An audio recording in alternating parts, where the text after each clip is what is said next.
BSP विधायक विनय शंकर तिवारी की company से जुड़े 20 खातों पर अब नजर है सीबीआई की। जी हां, बैंक लोन घोटाले से जुड़ी ये बड़ी खबर आ रही है। बीएसपी विधायक विनय शंकर तिवारी की मुश्किलें बढ़ती हुई।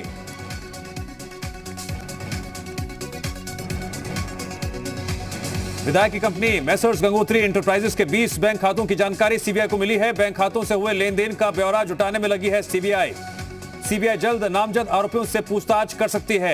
मनी लॉन्ड्रिंग की आशंका को देखते हुए ईडी भी शुरू कर सकती है जांच। इस वक्त की बड़ी खबर, बीएसपी विधायक विनय शंकर तिवारी की कंपनी के 20 खाते सीबीआई के रडार पर।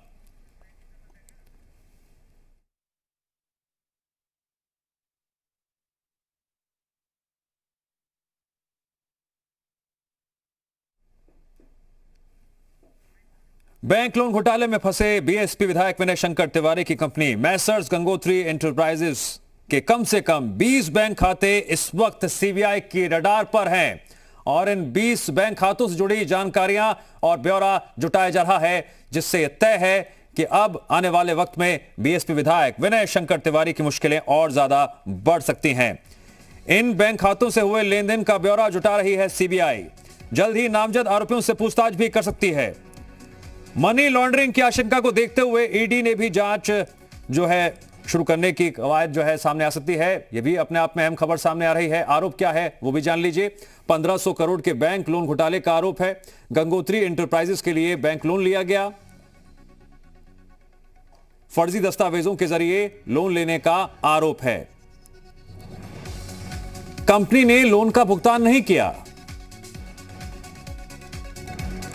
बैंक ने कंपनी के खिलाफ दर्ज कराई थी एफआईआर। इस खबर पर और अधिक जानकारी देने के लिए जुड़ गए हैं मेरे सहयोगी विशाल रघुवंशी लखनऊ से। विशाल, क्या अपडेट्स सामने आ रही है इस पूरे मामले को लेकर? जिस तरह से अब बीएसपी विधायक की कंपनी से जुड़े 20 खातों की बात करें तो ये रडार पर है सीबीआई के।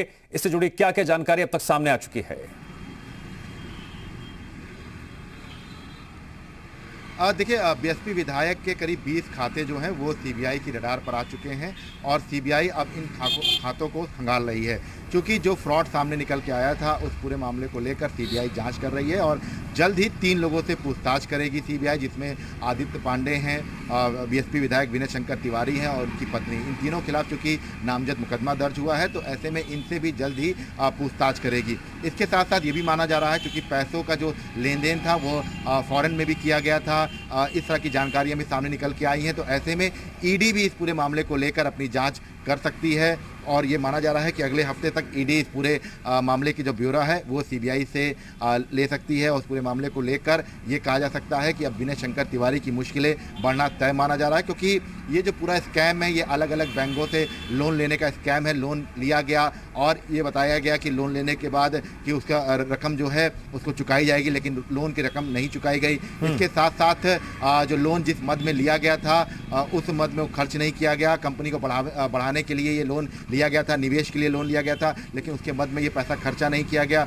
इसके साथ साथ कुछ ऐसे ट्रांजैक्शन मिले हैं जो फॉरेन कंट्रीज में किए गए थे। तो ये तमाम जानकारियां हैं जिसके बारे में सीबीआई जो है अब पता लगाने की कोशिश में जुटी हुई है और करीब 20 खाते ऐसे हैं जहां पर जो है सीबीआई को जानकारी मिली है जो विनय शंकर तिवारी से संबंधित है।